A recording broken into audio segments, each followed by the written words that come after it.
glad that Adam is here from LDS Hospital because this happens at my house all the time. You get up in the morning, get out of bed, and say, ouch, what is that on the bottom of my foot? My husband throws around the term plantar fasciitis, but really, do you know what it is? How often do you hear that term? We hear it a lot. So yeah, it's a very common occurrence in people, especially runners or people that work on their feet all day, where they're putting a lot of pressure on that arch of their foot if they don't have supportive footwear. So over time, that plantar fascia on the bottom of your foot can break down and cause pain. Is it your heel or your arch, or both? So it's usually in your heel. If I can show you here, so it's kind of about right here on the inside, back by your heel. And that's where people typically feel the pain, even though the whole plantar fascia goes the whole length of your arch of your foot, from your heel to your toes.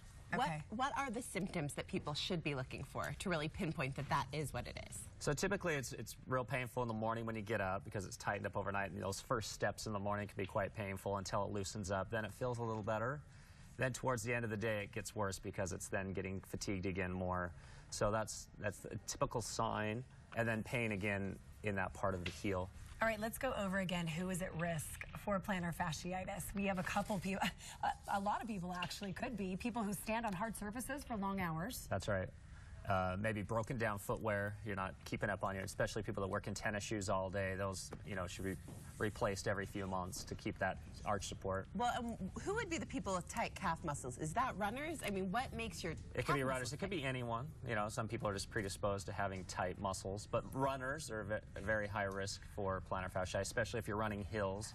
A lot of people are like, oh, I'm going to train a little harder, increase your mileage. All those things can come into play. Can you get it in one foot and not the other, or will you typically have it in both? Typically it's unilateral, or it's going to be on one side. It usually doesn't happen on both because you can compensate, and so it's going to be the foot that's most at risk might be the one that you're going to get it in. Is this something, so plantar fasciitis, I don't have much experience with this as I'm not a runner, but is it something that goes away? Is it something that you're going to get it anyways? Tell us a little bit more about treatment of it and how long it would last. Okay. Yeah, so 1 in 10 people, are going to be at risk for getting it. But the beauty is that the flip of that, 90% can resolve this with conservative measures. So like what? With stretching, icing, a good way to start is by rest.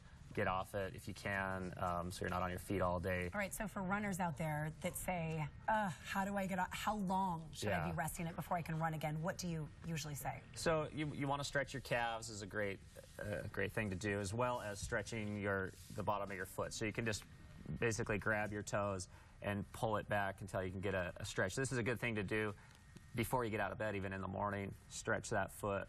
Loosen that up a little bit before you take those first few steps.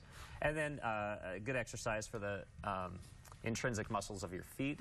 You can get a towel, put it on the floor, and then just scrunch it up with your toes. With your toes? Or pick things up with your toes, and like marbles or something. We call that monkey feet at my house. Monkey feet. Do monkey feet and don't get plantar fasciitis. Should you do that as prevention?